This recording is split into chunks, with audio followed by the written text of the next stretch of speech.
Get ready for some Philly sports talk. Sixers, Phillies, Flyers, and the Birds.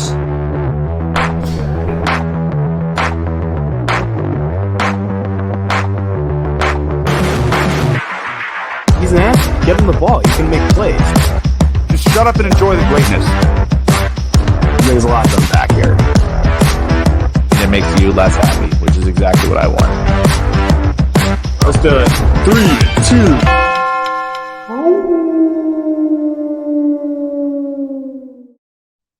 Philly! Hello, everybody. Hello, Philadelphia. Welcome back once again to yet another edition of the Wolves of Broad Street podcast. As always, my name is Ryan Conway, and joining me here is my illustrious co-host and wartime consigliere, Sam Glavin. And, of course, we have our incomparable producer behind the glass, Seamus G. Sam Glavin. Oh, my God. Has it been a week? What a week. Mm-hmm. Leading up to the trade deadline. The Super Bowl is on Sunday. But right now, Sam, we got to talk NBA. We got to talk 76ers with less than 24 hours to go to the NBA trade deadline at 3 p.m. on Thursday.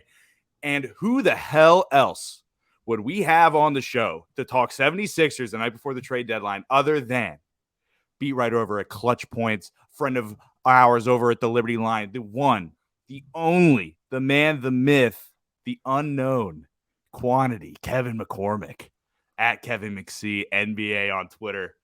Kevin, how we doing? What an entrance. Yeah.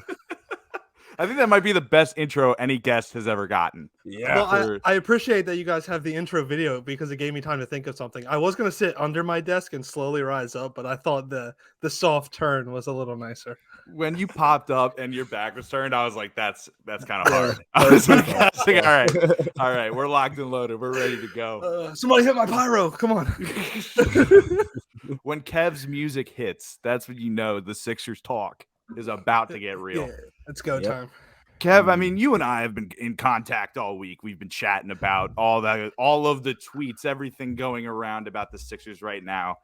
And, obviously there's the James Harden trade, which we're going to get to in a second. But first, how about the pieces that the Sixers kind of let go this deadline, like Tyrese Halliburton, CJ McCollum, other names we were linked to? How are you feeling about the Sixers kind of letting those trades happen elsewhere? I feel like it's kind of too tough to say at this point because, obviously right now when you're seeing names like Karis LeVert, like Tyrese Halliburton, like CJ McCollum, all guys that could come into the Sixers and fit into a role, right now while nothing's happened, you're like, oh, like what's going on here? What are the Sixers doing? As 95% of Sixers Twitter did with every trade. But, until we really hit the 3 p.m. deadline and figure out what the end result is for the Sixers themselves, it's kind of tough to say how to really feel about, stuff going on this far. Kev, so I'm going to jump right into it. What would be this is such a tough question. What would be a successful trade deadline for the 76ers? I mean, plain and simple, just them improving the roster, whether it be marginally or in a big swing. There's two avenues, really. I mean, if you pull off the James Harden deal, depending on what the package looks like, obviously that puts you in a clear-cut spot to compete in an Eastern Conference that's, relatively wide open as we're speaking right now. And then if you also look marginally with the way the Sixers have competed and, how you might feel about certain pieces on the roster now, if the Sixers walk away with the deadline with a point guard, which they need, 1,000 times over, even Doc Rivers himself brought it up last night that it's something that it's a need, like it's a necessity. And if they could bring in another wing as well, I think if you fill in those two spots and you really round out the rotation to, really 9 guys that you could play on a nightly basis and that can produce, I think that also puts the Sixers in a great spot too with how Joel Embiid's played, with the emergence of Tyrese Maxey. Tobias Harris's research, I think he is back to the guy that we saw last year. So, there's multiple avenues to go, but the simple answer is just they're a better roster, a more complete team, one that looks ready to compete in the East. Absolutely. I mean, last night against the Suns, even though it was a very disappointing loss with another blown double-digit lead, that seemed to be so typical of the Sixers, regardless of his coaching. Brett Brown and Doc Rivers, both teams under those coaches had issues with that. But outside of that, I mean, you take a look at how the team played, And the biggest eyesore of the night was really like point Furk. Like having Furkan Korkmaz at the backup point guard position is just, and look, that's not even really supposed to be hate on Furkan. It's just that should not be his role on any NBA team. Like that's just not what his skill set is. So the fact that we were trotting out 15 minutes of point Furk while Tyrese Maxey didn't even play 40 minutes. I know he plays a lot, but just having that kind of depth, I'm with you. Like, even if we don't go and get James Harden, give up the farm to go get him, which would obviously give us a better chance to win a title, giving us at least some support off the bench with a point guard would be nice. Now, are there any names out there for a possible guy, or is this just kind of like, what's Daryl going to pull out, or is it going to be another George Hill nothing move? I mean, yeah, it would likely be something in that lateral move. Obviously, you're not going to go get like a point guard. I think it's pretty clear that Tyrese Maxey is the guy at the starting point guard position. I think he's earned it. I've been rather impressed with how that's gone so far. You really only need someone who can come in, who can run an offense for the 10 to 15 minutes that Tyrese Maxey isn't in the game. Like your DJ Augustines, your Ish Smiths. There's plenty of your Raul Netos. There's plenty of guys that can come in and can fill that role. Obviously, they're not flashy names, but you're with the assets the Sixers have to work with. You're not getting a flashy name. I know everyone wants to go and bring in these star-studded names, but you have to look at it on the other end of what you have to give up. Other teams aren't going to take your slot to make you better. It's just not how it works. But yeah, someone to just come in, solidify that backup point guard role, and allow guys like Shake Milton and Furkan Korkmaz to be secondary ball handlers where they could thrive much more, I think makes this team look more complete and a little better. Yeah, man. Just having the focus on Furk when he has the ball is just, it makes it very tough to watch sometimes.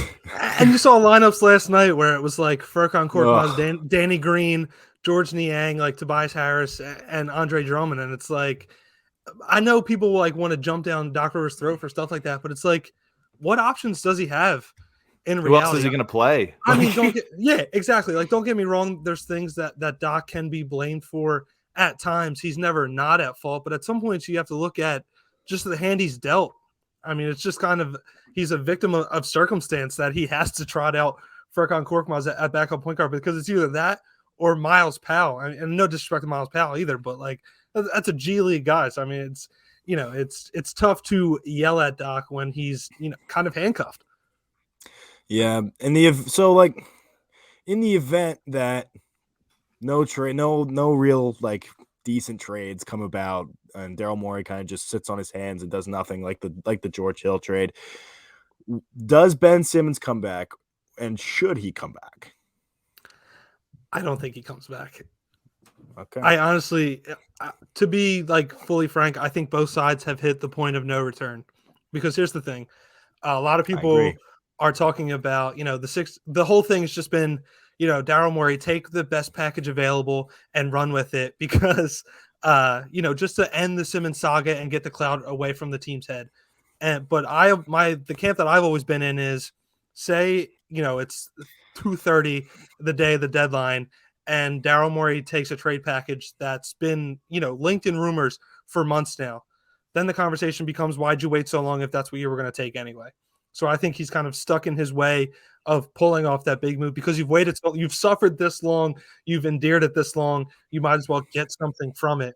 And then on the other hand, of Ben Simmons' side, you've also sat out this long. I feel like it's very tough to come back after the trade deadline and be like, I tried, but it didn't work.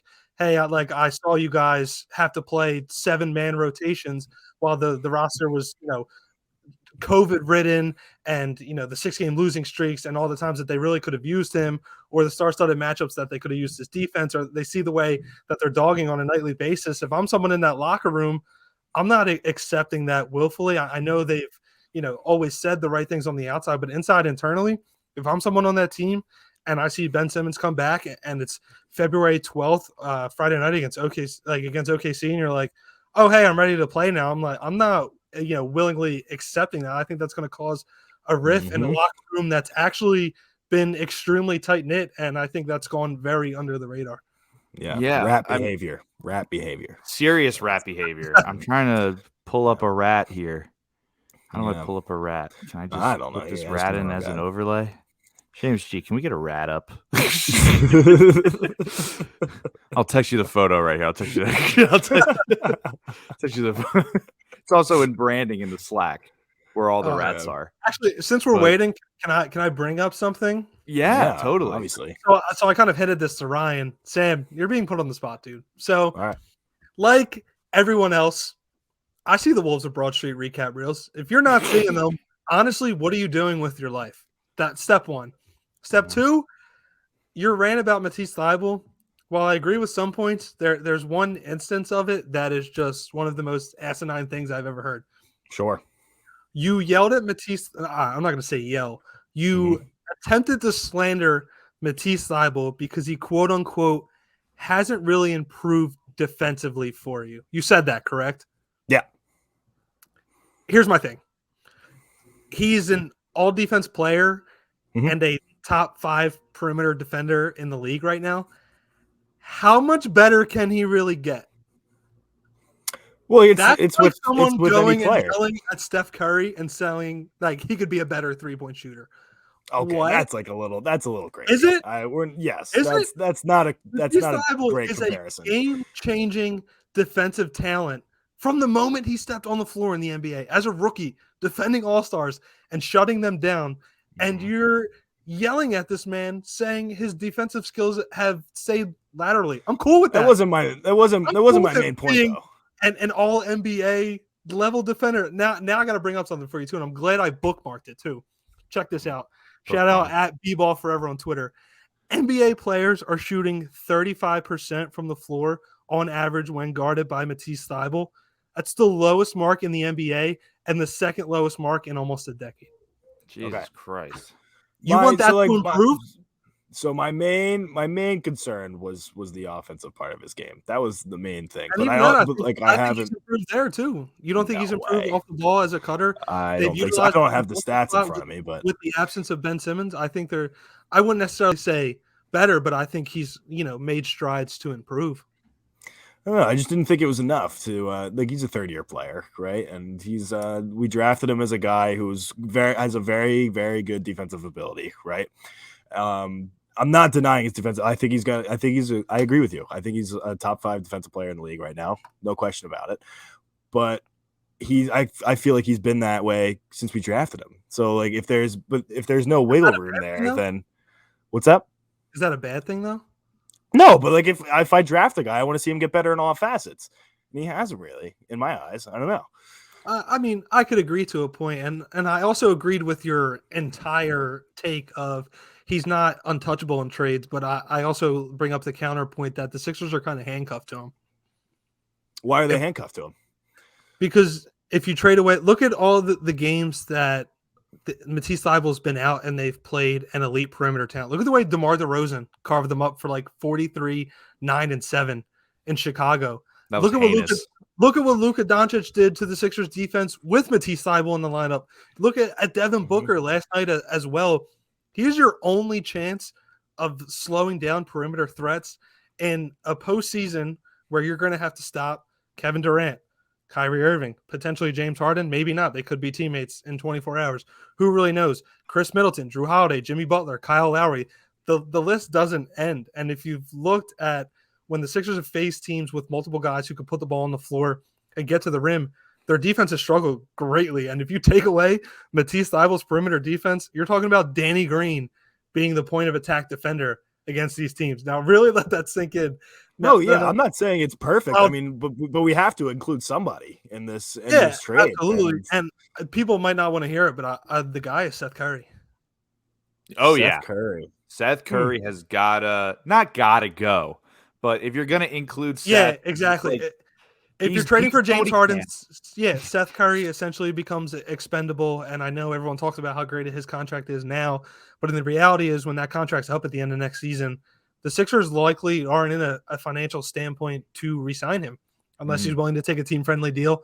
I don't know. Who really knows with the way he's played in Philly? He might garner more money somewhere else now that people have seen him expand his role a little bit. So when you're looking at the entire aspect of it all, I think you part with Seth Curry before you part with a Tyrese Maxey or Matisse Thybulle, because you still need that youth for a team that, while they're looking to contend now, you're also looking at the 3 to 5 year window with a guy like Embiid at his peak right now. Sure. Yeah. Oh yeah. It's an imperfect situation for sure. It's an imperfect situation, as are most trades. I mean, it's definitely imperfect. I mean, but we got $30 million just like sitting in Morristown, New Jersey with his dick in his hand. I mean, that's an imperfect situation. That's an imperfect situation. Oh, that's the whole reason why we're talking about all this shit. We're just screwed. He's the number one reason. Yeah, we're just screwed. Completely threw a wrench in the machine. One thing that has been interesting, and I'll just throw the rat up here. One thing that has been interesting is that a lot of the Sixers' issues as a franchise, I mean, obviously it's resulted in losses, but it's not all basketball related. There's so much off the court, mental, burner related bullshit that's going on with the Sixers in the last 5 years. It's truly something to behold. How much things that have happened off the court have influenced this basketball team. Am I wrong?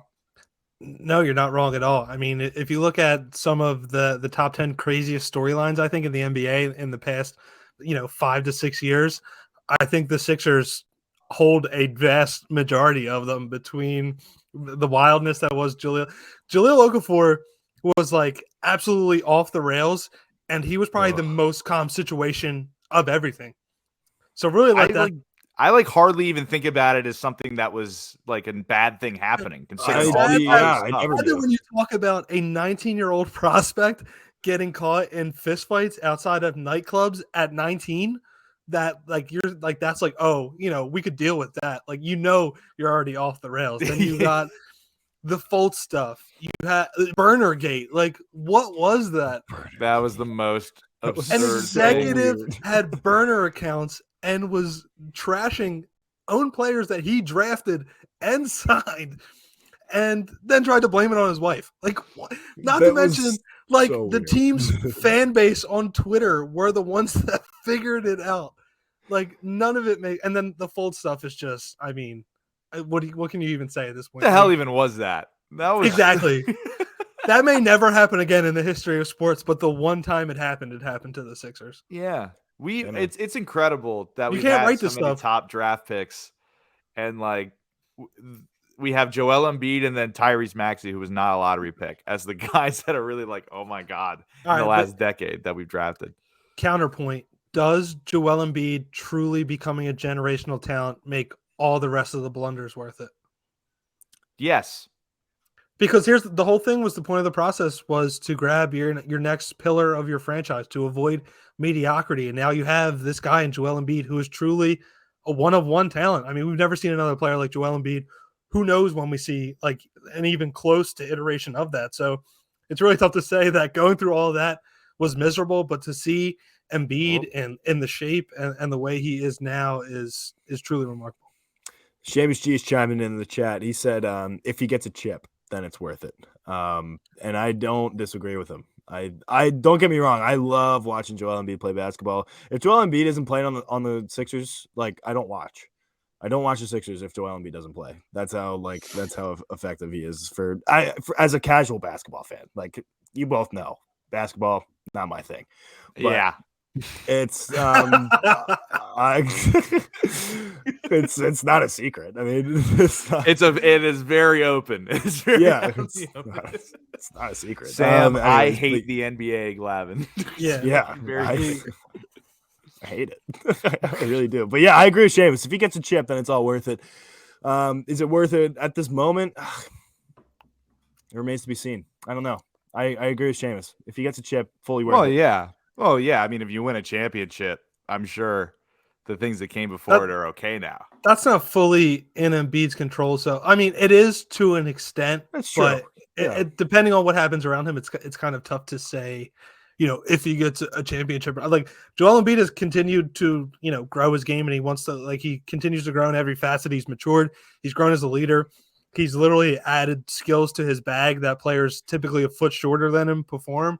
I mean, there's really no leaps or bounds that his game hasn't reached yet, because he's just so fixated on wanting to win a championship. Yeah, I didn't think a guy could get. See, that's an example. So there's an example of a guy who has gotten progressively better. Even a guy like Joel Embiid, who you can't from last year, you didn't think he could get any better. Boom, does it again.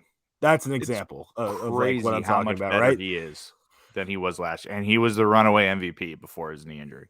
Mhm. Like, whether the calculators want to say it or not. Dude, it's the calculators and the Serbs that are my two biggest enemies in this fight. We had almost 40% of our views on that Jokic clip that we posted come from the Balkan region. Yeah. Which honestly made me feel a lot better about the mean comments. At first, it kind of hurt. Then I found out they were from Serbia. All that's saying is the W in Wolves of Broad Street stands for worldwide. Worldwide. Yeah. Movement. Get on or get lost. Get it going. Hop on the wagon. We got leather seats. All right, we're going far. Maybe we need to start pushing Joel Embiid's VORP on a nightly basis. Maybe that might get him the award. VORP. I don't even remember what the fuck that means. His we did it VORP. last time. I'm gonna learn how to calculate LeBron, and I'm gonna tweet Joel Embiid's LeBron every night and see and his Raptor and whatever all the other advanced metrics are that are in reality are pointless, but apparently are agenda driven and can win you an MVP. So it's time we do our part. Yeah. Here's the thing, Kevin, and this is something that it is difficult to grapple with because you hear the statistical arguments for Nikola Jokic over Joel Embiid, and it's like, okay, but that boy nice. Joel Embiid is they're both like phenomenal talents, don't get me wrong. Like Nikola Jokic, like an incredible talent. I think he's in that same class with Embiid. I mean, there's been very rare iterations of a player like Jokic. I'm not denying like his numbers or his stats, but like when you're watching the games and you see like who's truly valuable and the fact that Joel Embiid literally does it all on both ends. And, the most important part of MVP is the V. What kind of value do you bring? And Joel Embiid in every facet of the game, whether you need a step back clutch jumper or you need somebody to block DeMar DeRozan at the rim in the clutch, like Joel Embiid has done it all. Game-winning plays, both ends. Like we've seen the monster performances. He does it on a nightly basis. Granted, I'm biased because I watch him on a nightly basis, but from what I've seen, and even last year, I agree with you. If the missed game stuff, if it doesn't become an attendance award, I think Joel Embiid wins MVP. Yeah, man. I agree. He's been awesome to watch. And I have one question for you. So you take Joel Embiid off the Sixers. You take Nikola Jokic off the Nuggets. Which team is worse? Not better. Which team is worse? Because I don't think either roster without their talisman is really even remotely good. It's tough. Are we talking the current Denver iteration, or are we talking fully healthy Jamal Murray and MPJ? Oh, shit. Well, yeah, I guess currently right now, probably the Nuggets then. Yeah, I think I'd have to say. But yeah, but if you bring it, it depends. Do we think Jamal Aaron Murray Gordon can become like a top 25 guy? Dude, he's with Jokic going? him picking the number 50 because he feels slighted about the dunk contest is like the most softest shit. That is such a pussy move. Like, oh my god, the worst event of All-Star Weekend. I prefer the skills competition to the dunk contest. I prefer the 3-point contest to the dunk contest these days. That may be a crazy take. No, the dunk contest since the Levine Aaron Gordon dunk contest, like it's been almost like there's no relevance except this year. Cole Anthony. Listen, if Isaiah Joe would have somehow made the 3-point competition, I would have fully believed Adam Silver was trying to push my agenda. Dude, he's been tapped in. I mean, he's got your family locked in the basement. Yeah. He figured he'd at least throw you a bone. Exactly. Like, just get Isaiah Joe in the dunk contest. Not to mention, Cole Anthony's in the dunk contest. How many dunks do you think he has this season? Not many. I don't know. 10. 10 dunks? He might dunk the ball 4 times on Saturday. That's going to be almost half the equivalent of his dunks in the first 45-ish games of the regular season. How does that even happen? Like, I know he's got bounce and everything. It's just he's just not in the position to be dunking the basketball. Listen, I don't care, but I mean, he might need a mini tramp at one point just to make sure he gets it to go. But I am excited. Jalen Green, I think, is also going to show up in the dunk contest as well. There are at least some names. I remember one year it was like, I want to say it was like 2012, like Glenn Robinson III, when he was a young player for I want to say the Jazz, was in the dunk contest. And I'm sitting there with my dad, and he's like, who the fuck is this guy? Yeah. Or when Jeremy Evans was in it from Utah, and he literally was like the 14th guy on Utah's bench that year, but just happened to have like incredible. That'd have been like Rajon Tucker doing it last year while he was on the Sixers. Like, he might have won. I mean, he might. Rajon Tucker has absurd bounce. His bounce, like in warmups, he must have known that he really wasn't going to get playing time, so he decided to devote all his energy to like warm up and layup lines, and it was a pleasure to watch because he truly did some spectacular stuff. It's unreal. That was always my moment to shine in high school. Was layup lines. That's the time to do it, man. I feel for him. I really do. I feel for him. All right, Kev, I got one last question for you before we let you go. Is it about ESPN contradicting itself? Because, like, what is that? You about all these fake ass reporters. Oh, I read your mind. Let's go. Everyone and their uncle trying to tweet some fucking James Harden, Ben Simmons news. It's honestly embarrassing. The amount of clout chasing, the amount of Jack Connolly going on in the timeline right now.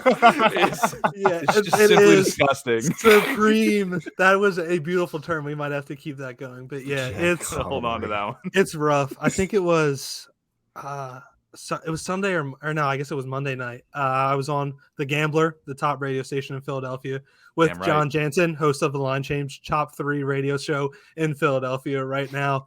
And he was kind of asking me about that. And like my response, not to discredit anybody, just because I'm like a reporter who doesn't go the source route doesn't mean I knock anybody's hustle who goes that route. But it's so blatantly obvious. Everyone is just trying to get their piece of the pie.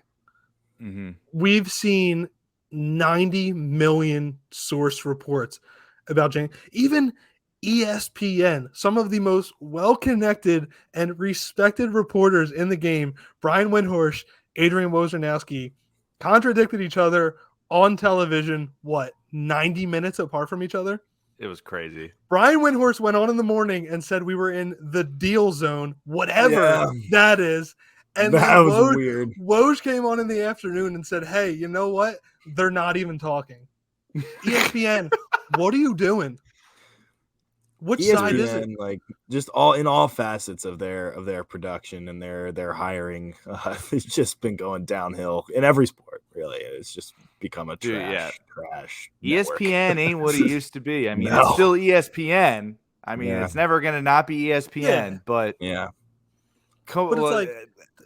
it's clear that nobody really knows anything when you see this constant spew of reports and one person saying one thing, and then you see 4 reports that contradict that, and then 3 new ones that contradict what just was contradicted. And it's just like, I really what can you even believe and not believe at this point? It's all a game. It's all clout. It's all clicks and retweets and the chess match of blue check marks on Twitter. Dude, Oink, I've found out the names of more reporters, blue check mark. Why does everyone only have sources at the trade deadline? There are people that aren't even reporters that are like, oh yeah, someone's telling me this. I'm like, shut the fuck up. I didn't even ask you. Are we gonna get more Anthony Gargano sourced info tomorrow, like we got last year about Lowry? What a fucking moron. That pissed me off so much. It's a done deal. I'm like, dude, that's not. Dude, I said it in Slack this afternoon that I was going to tweet something just for a quick 100 followers. I mean, all it would take is a quick look at my profile, and they're like, "Oh, beat writer for the Sixers. He's clearly sourced." Oh, dude. Guess what? I drew a face on my wall and said he told me something. That's my source. That's my source. Team employee, fucking janitor. Yeah, it's like SpongeBob when he drew the faces on his finger. Oh, gang's all here. I got my sources. we're in the deal zone. Harden to Philly, it's done. Harden to Philly, baby. Yeah. Dude, I tweeted my own Ben Simmons update last night. I was hoping for some clout. I didn't get much. I said that he's, Unbelievable. quote, like a Ken doll down there. That's what my sources are telling me. And what's But- worse is people are denying the entity that is the media itself. Like, if there was like media purity, it's obviously Ryan Conway. There's no ifs, ands, or buts about it. I am the media. I am Yeah. the media. Yeah, You're a higher power that doesn't answer to anybody. It's true. I am ungovernable. Don't gas him Yeah. up like that. He is his own source. I create the news as it Yeah. happens. This is bad for his ego. Yes, This is sir. bad. Yes, sir. Don't gas him up like that. Oh That's yeah. Well, listen, this is one of this is like 2/3 of some of the hottest rising talent in the Philadelphia sports media right now. Reiner's on the radio regularly, and somehow I sit on Media Row 3 nights a week at Sixers game. Like, what is happening here? I don't know. I don't know where it comes from. I don't know Who where it gave us came from. power? I don't want to know. It's best But- not to ask. Yeah, It's best there's just no to going say, back now. The door of opportunity's been open. There's no shutting it. We're here. Cross the threshold Yeah, we've into hit the point money of zone. return. Yeah, exactly. No, the deal zone. We're in the deal zone now. We're in the deal zone, Deal ladies zone. and gentlemen. Hashtag deal zone. Get it trending. yeah. Seamus G, can you get? Can you get it Seamus G, trending? can we get SpongeBob with the drawn faces on it so we can talk about what my sources are telling me? That'll should be I Should I fake a That's- phone call right now? dude. You could easily fake a phone call. Hello? It was Windhorse. Oh my god, it was windy. Yeah. So the deal zone, fake news.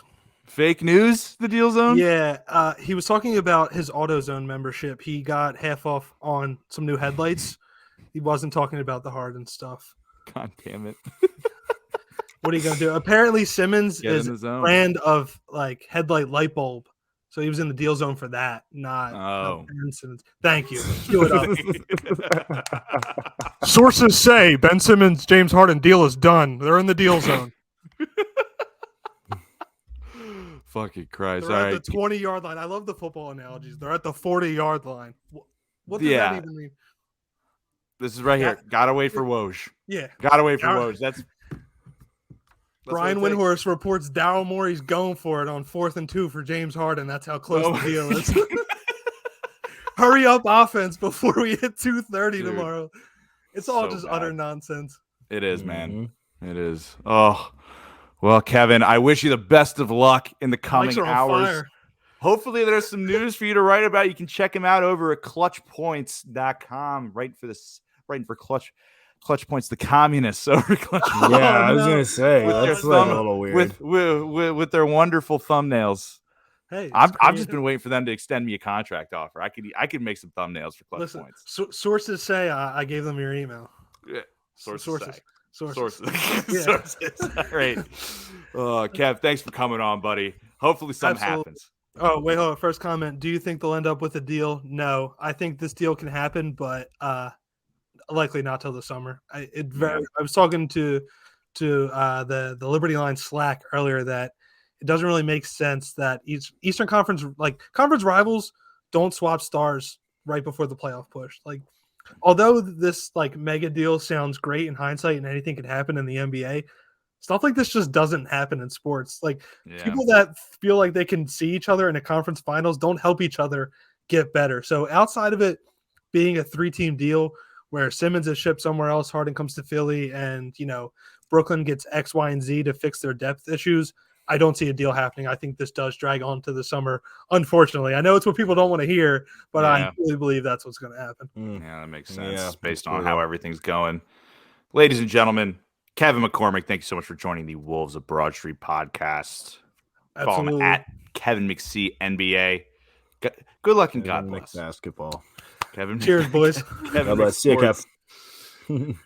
Oh my goodness gracious! Star-studded evening here on the Liberty Line Podcast Network, and with all that, Sam, we're gonna go into the Doghouse, brought to you by Wide Playing Floor Supply. Visit their website at www.wideplayingfloorsupply.com. Get a recommendation for a contractor. Get a quote. Wide Playing Floor Supply. If it's wide, they've got it. Sam Glavin. Here's what. Real quick before we continue, I'm going to answer this question. What about Beal or Dame later? Dame, it looks like they're retooling around him as the core, and Beal is not going to sign this summer, I don't think. He's going to want to stay in Washington and become the highest paid player in NBA history, making like $240 million or something like that. So maybe there'll be a sign and trade for Beal, or Dame is just going to say fuck it in the summer. But outside of that, I don't really foresee anything crazy happening on that front. But this is the Doghouse, brought to you by, of course, our gracious sponsor, Wide Plain Floor Supply. Sam, what do you have in the Doghouse this week? I've got a Team USA in the Doghouse right now in the Olympics. I mean, what a shit show. I mean, last I checked, they had 3 silver medals and in like 17th place overall in like the medal count. Like, that never happens. Come on.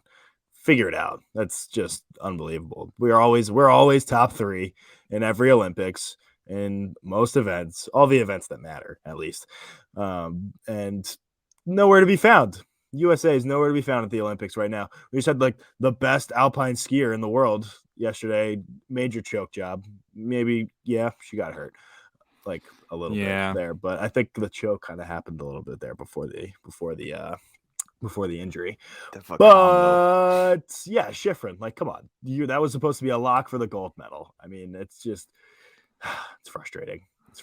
And just like the coverage of the Olympics in general right now is pissing me off.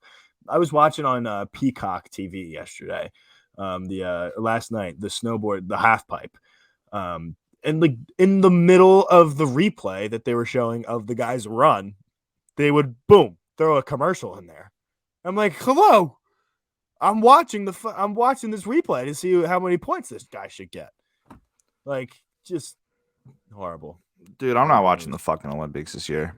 I have no desire to watch the Olympics. I love watching the Olympics, man. It's a big thing for my family. And dude, I love the Olympics. Tokyo 2020, I was fucking watching the shit out of that. I was all up on that. Watched a little curling here and there this year. I love curling. I love curling. We sit down in my house. Me and my teammates just sit there and we watched the mixed doubles. We watched the team. Dude, Czech Republic USA mixed doubles curling was a heartbreaker.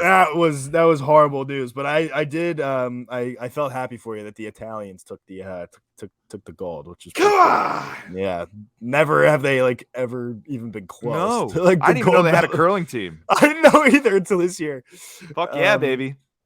But yeah, that was cool. So I was rooting for them also because the woman there is very attractive as well. So doesn't hurt. Yeah, it doesn't hurt their chances. Yeah. So that's where I'm at. The Olympics. Come on, figure it out. Team USA. Fuck off. Let's go. In the Doghouse. Let's pick it up. Yeah, Sam. Right now, 1 gold medal, 5 silver medals, and 1 bronze medal. Good for 7 medals. 10th place in the medal count. Okay, so they moved up a little bit last by my check. But dude, we're fucking, this is ridiculous, man. We're behind China. Oh my god. At least beat China. I mean, do you want to know why? Do you want to know why? Because, Sam, of the alpine skier, half American, half Chinese, Eileen Gu, she decided to go and ski for the Chinese, and she won a gold medal. Hit like a sick, like a 1480, or I don't know all the rotational degrees, but it was over 1,000 rotational degrees. Wow. And she won gold medal. Yeah, she's sick. She's sick. I'm sure that's like pretty cool. I'm gonna keep my mouth shut. Just sucks. Say I was. Sucks. Let's move on because I'm going to say something bad and get me kicked off. You can hear all about it on the weekly. Sam. Last week's episode of the weekly, Drew and I did a deep dive into Eileen Gu. Okay, whole story. That's good. I'll talk to you. I'll talk to you post show about what I think about that. And, disappointing. But regardless, Sam. Regardless, I also have someone in the Doghouse, and I did. We did already touch on it with Kevin a little bit earlier, but all of the just the NBA rumor mill is getting a little ridiculous. And look, is it like this every year? Absolutely, it does happen. Sure. But this year in particular, the amount of people that are posturing as though they have information on social media for cheap clout to rack up the clicks, etc., etc., etc. They're nothing but a bunch of little piggies. I'm a little piggy, here's my snack. Oink, oink, oink, oink, oink, oink. And that's exactly what they are. They're just little piggies with their snouts deep in the shit, sniffing around for little click truffles or something. That's a little it's a little too much for the metaphor there. Kind of stretch the limits of it there. But the point stands is the fact that these people are just fucking around and just tweeting shit like they actually know what they're talking about when they really don't. And it's disappointing and it's really annoying. Granted, today, just to keep myself occupied, I needed the rumors. I needed the trade rumors. So in that way, it did kind of help. But just the idea of like, from one guy, James Harden wants out so bad. He's screaming from the mountaintops. He wants out. Meanwhile, the other guy's like, he's not fucking leaving at all. He is staying and he loves Brooklyn. And like Kevin said, 90 minutes apart. So it is frustrating. But it's a little silly. It's a little silly is all it is. It's dumb. And like, you're ruining for everybody else that actually wants to, break into this business, right? Like, do you have people that are like trying their best to like, oh man, like grind their way through like the media, like the like pay their dues in the media, and now they're getting thrown into this pool, like with all these other fake ass people, like trying to get their piece of the pie, like Kevin said, and it sucks, and they're getting boned for that too. So it's just not cool. It's just not cool from a humanitarian standpoint. Like it's just not cool. Sam is for the people. Yeah, I am. Sam Glavin for the people. That's going to do it for the Doghouse, brought to you by Wide Playing Floor Supply. Visit their website at www.wideplayingfloorsupply.com. Get a recommendation for a contractor. Get a quote. Wide Playing Floor Supply. If it's wide, they've got it. Go check out their showroom warehouse out in King of Prussia. Just Google it, Wide Playing Floor Supply. Yeah. Google it. Don't even go to the website. Google it. The website's going to come up. First thing. What the fuck else would come up? I don't know. Not a fence store. That's for sure. Not somewhere where you can buy fences. Would not show up in the first 100 pages of Google if you search Wide Plank Floor Supply. First 100 pages, I guarantee it. Or your money back. Just kidding. That's not real. That was a joke. That was off script. That is not what we talked about. Oh shit. Oh no. It's not. I just broke the contract. I broke the terms of the contract. It's okay. We'll reconcile in arbitration. But Sam, speaking of arbitration, what's going on with the lockout? Anything going on with the lockout? You know anything at all? You can just say no. No. Yeah. There's nothing new. Nothing new since last Wednesday. Did you see Trevor Bauer put a YouTube video out? What's that? Did you see Trevor Bauer put a YouTube video out? I did not. I didn't watch it. I'm a little scared. I didn't watch it. Brace put me on the spot today. He was like, hey man, I mean, if they're not getting charged and they're not getting sued, what's the problem? And I'm like, that's kind of a decent question. I don't really know the full ins and outs of the situation, but I don't really want to comment on it. There was like a rumor thrown about today that Rob Manfred is possibly resigning. No way. I don't know, man. That's what it's sources. My sources say that. Can we get the sources? Yeah, my sources say. No, I don't know where I heard that. I saw it like on Twitter. He's like going to address the media on Thursday, and that might be like a topic that. Yeah, there it is. He should resign. He's a fucking joke. He should. I don't know how that would further advance the arbitration stuff or the lockout and shit like that. But all I know, slow it down even. It might, but you might get a guy to come in and be like, you know what? Boom, boom, boom. Let's get it done. That would be lovely. Hey, prime example, Dickinson College. Our last president. Horrible. And then she obviously she had the pandemic to deal with and stuff, but she left and went to like an American college or American university in like Nigeria or something. And interim president comes in and is like, we're going to solve all these problems. And he has. And he's done a very good job. Her So- getting her going to somewhere overseas. It just sounds like moving a priest to a different parish, if you know what I'm talking about. Like, doesn't really change anything, but that's it. Whatever.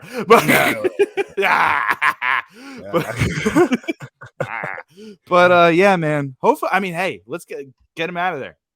Get him going. Yeah, I'm in. Anything? Rob, he's not doing the best job in the world, but yeah, honestly, nothing really to touch on in terms of the lockout. They're meeting tomorrow, and he's gonna address the media tomorrow and stuff. We'll see.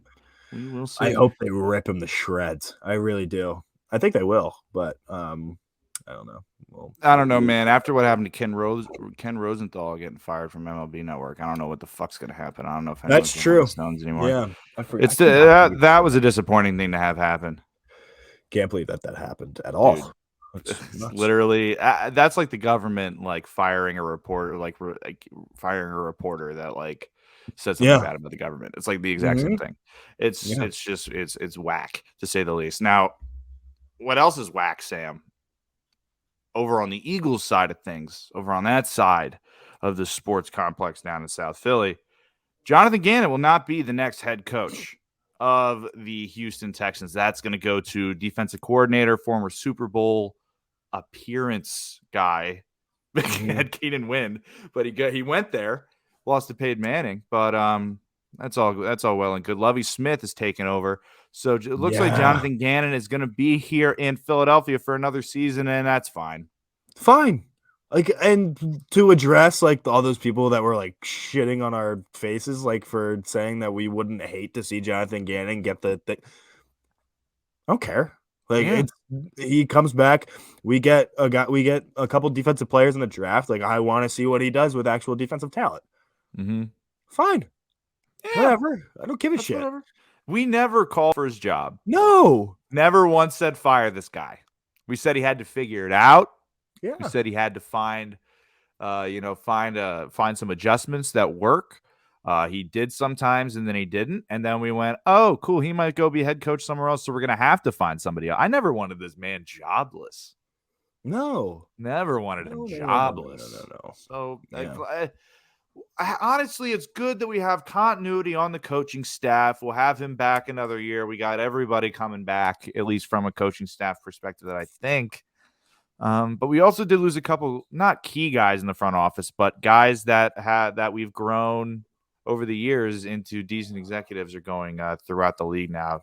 Giants hired somebody from our front office, and also their coaching staff looks good. So next year, obviously it's early. It's early, but it was a very good hire. A very good hire. I think so too. You want to talk about the Super Bowl quick, because we're not gonna have another show before the Super Bowl. So, fuck yeah, dude. Yeah, let's talk a little Super Bowl, dude. Bengals. Plus 4.5. I like those. I like those points for the Bengals for sure. Bengals will cover. They definitely will. I'm shocked that they're the favorite though. Or did you say they're minus 4.5 or plus 4.5? No, plus 4.5. Oh, okay. So they're the dog. So David versus Gullet, dude. They had 7 points against Kansas City. Yeah, that's insane. I told you, if I was a betting man, I would have made a lot of money championship weekend. Would have. Yeah, dude. It's crazy. I think the Bengals definitely cover that. But and as much as I do want to see the Rams, I just think that offensive line is going to crumble against this Rams defense. I really do. Here's the thing. I heard an interesting stat today. I don't remember the exact numbers, but we don't do stats here anyways. Yeah, exactly. So the numbers are irrelevant, but in like the 10 or so games that Joe Burrow played against like a top 10 pass rush, they won like all those games, or like they only lost 1 or 2. That's the thing about Joe Burrow. Is you take a look at him in the pocket. He's honest. I mean, it's not that he's nothing special. He's still an excellent quarterback. But where Joe Burrow makes his hay is when he gets flushed out of the pocket, when the play breaks down. We've seen it all season. I saw it every weekend at LSU. I mean, that's what he did. There'd be time. I mean, he didn't have the most elite offensive line in the world. You take a look at that offensive line that he had at LSU. I don't see a lot of those guys in the league today. It's not like Mac Jones, not like Jalen Hurts or Tua, where they're putting 3 guys in the league every year off of that offensive line. So Joe Burrows, dude, he's going to go out and he's going to make life difficult. And you take a look at the Bengals defense, they weren't supposed to match up with Kansas City at all. No, you're right. Those corners, man, just pulled something right out of their asses that game. I don't know what the hell they were on, but they must have did a little something before the game. Dude, it's nuts. They only let Kansas City score 3 points in the second half of that. In the second half of that AFC Championship. Second half. I had to do the math in my brain real quick. Yeah. I almost short-circuited there. But hey, if those corners show up like they did against Kansas City, then I don't know who the fuck's going to win this game. It's going to be a really, really fun game. It's going to be the most fun Super Bowl aside from the Eagles Super Bowl. Let's be real here. It's going to be the most fun Super Bowl that I think we've witnessed in our lifetime. Maybe that Steelers Cardinals one was pretty good. I don't know what year it was. I would say that Colts Saints Super Bowl was also very good. But I haven't seen another very cool Super Bowl. A lot of them have actually sucked. Yeah. A lot of Super especially Bowls within the last couple of years. I mean, dude, the Rams Patriots sucked. Horrible.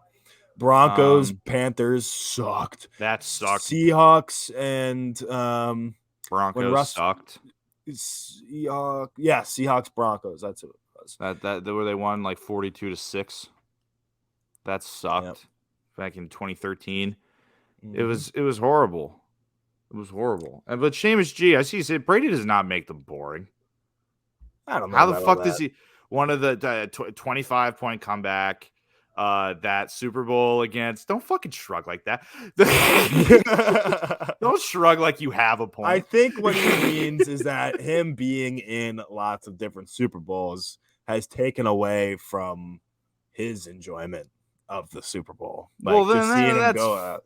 Yeah, I get it's annoying. I don't want to put words in his mouth, but that's kind of where my mind went when I heard. Yeah, Brady makes. I was gonna say because he's played the only bad Super Bowl that Tom Brady has been a part of is that one against the Rams that they still won.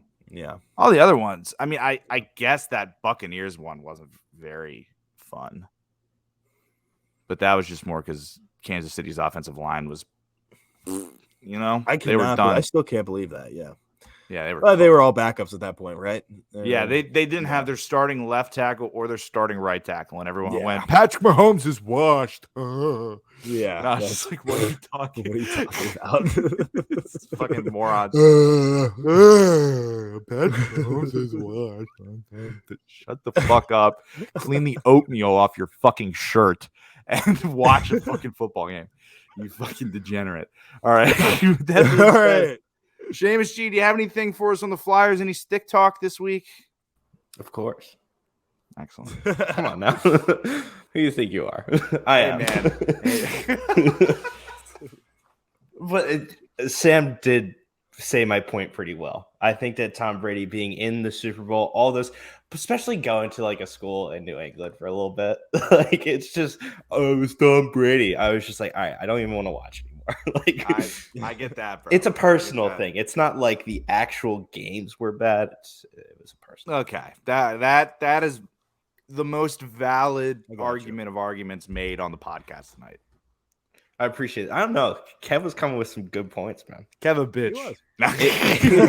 If you're just tuning in, make sure to go back to the beginning of this. We have a whole podcast. We put them out on podcast platforms. It's pretty cool. It's a podcast. It's like a whole thing. So you should definitely tune into that. Yeah. But I have a Seamus Says because apparently I'm just making a tradition out of it. I was writing it while you guys were talking to Kev, so we'll see how this goes. But so this one's called February Sports. This month, just focus on yourself, kings and queens. Besides the Super Bowl, it's just one big in-between. About as interesting as Giroux or Kawhi's demeanor. February, the original Cheerio of months. Nothing too keen. the true heart-healthy reset of the sports year. Kick back, relax, maybe have a beer. Relevant sports will soon reappear. That was beautiful. Thanks. Wait, we do snaps for poetry. Sorry. Oh, yeah, right. That's the Right. thing. All right, I apologize. Slam. Yeah. Poetry. Poetry. Cynthia. Jesus died for our Cynthias. And Claude Drew's career is dying for this shambles of a team. We just lost 6-3 to the Detroit Red Wings. No. Yeah, dude. That Don't they 2-game suck? win streak. We were on a 2-game win streak. Yeah, and then we went into the All-Star break, and it was like, a week-long All-Star break where the Stars were about as marketable as, well, a pair. Like, there's just nothing. Like, nothing to go I on here. love pears. I love but pears. Understand It's tough to sell someone on a pair. Yeah, that doesn't want a pears. pair. You know? Maybe like a date. Was that like that Rick Ross thing? I like Shout out to all the pears. shout That out was- to all the pears. Shout out to all the pears. Shout out to all the pears. That's got to be a Yeah. clip or a. Yeah. We Some might be point. able to drop it in or something. Yeah, But maybe one of yeah, these I mean, days. the Flyers are going to flyer. It was another brutal game. I was watching it up until we started the stream. Boring team, honestly. And I run it back again next year. I don't know. But Yeah, Danny dude. Briere was signed as special assistant to the GM, much like Dwight Schrute. Nice. He'll get his start in that whole hemisphere of, career progression, I guess. Mhm. Oh, great. Hopefully, Yeah. he has good habits. Oh, yeah. I've got a just now that it's getting a little damper on the podcast. We just got another gold medal. That's pretty cool. Oh yeah, In Chloe fucking Kim. what? Chloe Kim. Oh, in the so- halfpipe dude, she rocks it. She soars. With- Chloe Kim is unbelievable. with a 94 on her first run. 94. Bro. 94. You. It's nuts. Disgusting. All right, so You. now we have 2 gold medals, right? Is that Two. sick? Count Conway. Count. Oh man. Let's not make that a thing. But hey, Chloe Kim. Chloe Kim. Chloe Kim is goaded. Yeah. Also, the women's hockey game, Canada versus the U.S., was awesome. It was. Fuck, I watched that it. happened? Yeah, it Yeah. it already happened, but I think they rigged it so we play in the finals. So Oh, okay, okay. so don't worry Yeah. about it. Like They're the there'll only be two another teams one. that they are the only two women's hockey teams that are any good, right? I mean, like Sweden's got a couple I was gonna bodies. say like Sweden or Finland's got to have a couple like beasts. I mean, in dude, there, right? Sweden's Didn't Canada sweaters are dick sick. Finland like 10-1 or something? Yeah. Canada dick somebody 10-1. I That don't sounds know. like Canada That's fucked. with no remorse. That is fucked Dude, up. if I see It's way another more fun than the men's hockey, which hasn't started. But like men's hockey is not sending any NHL players because yeah, dude, if you Miracle on go- Ice, baby. yeah, true. amateurs. If you go, you're not allowed to play the rest of the NHL season. That is the fucking dumbest. That's the dumbest shit in the world. Gary. Gary. Gary. Oh, that's wild. I'm gonna I don't know. I don't know. Maybe we that's- should that's just nutty. rank the big 4 leagues. Let's do it right now. Yeah. Let's do it all right right. now. Big Number four 1, I league, got which one? Roger Goodell. He's the best one. Easy. Yeah, Easy as 1-1. yeah, as weird as he is, yeah, he's pretty good. And then I got Adam Silver next. That's an easy number 2. I do. And then Just I look have at the other guys. Yeah. I'm thinking Manfred and then Gary. Dude, Gary's league is playing right now. That's Gary's league started on time. Gary's Awesome. league also like started. Didn't he like kind of figure out all the COVID like protocol stuff like with relative ease, like the bubble and shit like that? kinda before knocked anybody that one else out of the did? park. He I'm kind of not knocked gonna- that one out of Alright, the park too. You make So I some put salient hey, points. and I'm a baseball apologist. Like, but, Oh, like, yeah. Manfred's my number 4, like easy. Like, Yeah. I put the commissioner of MLS above. I know that's not a I don't major even know who sport that league, is, so and I'm with I have you. no clue what his Couldn't name name him. could even possibly be. Yeah. Not You even can like tell in me Kevin England. Durant, and I believe you. I'd be like, yeah, He owns sure. He owns Part the owner of Union. the Union. Yeah. Do you remember that when that came out? Oh my I was God. so mad. I was like, I go the was fuck also- away. Yeah. Get out There of are my 2 city. teams in New York. Like, buy one there. But Whatever. the tax, the sales tax for New York. New York's fucking dying. Buy a team in Delaware then. I don't fucking know. Like, Goes Buy the Blue Rocks. yeah, there you go. I love that Good team. stuff. All right, right, is that about it? Yeah, I mean that's what I got. The Flyers have only played 1 game since we last talked, so Sweet. and it was a loss tonight. Awesome, Yeah. Awesome. On the road to Shane Wright. Good. Bye. Good. Goodbye. All right, everybody. That's going to do it for this edition of the Wolves of Broad Street podcast, presented by Parks Casino Sportsbook. Use code WOLVES69 for a Risk-free bet up to risk-free $500. bet. Yeah, I don't know why I just blanked there. I guess because whatever. Park sucks. Yeah, they do. Follow us at Sam Glavin06, at Ryan Conway76, at Shamelessly SG, at Liberty Line PHL. Big shout out to Drew Smith and Victor Williams for letting us rant and rave on their network. Check out thelibertyline.com. Follow Wolves of Broad Street at Wolves of Broad ST on all social media platforms. Make sure to check out those reels that James G is really doing. He's doing a number on those things, man. Those are fucking sweet. Player. Those are freaking sweet. Buy a shirt. Why Plank Floor Supply? James G. Close us down.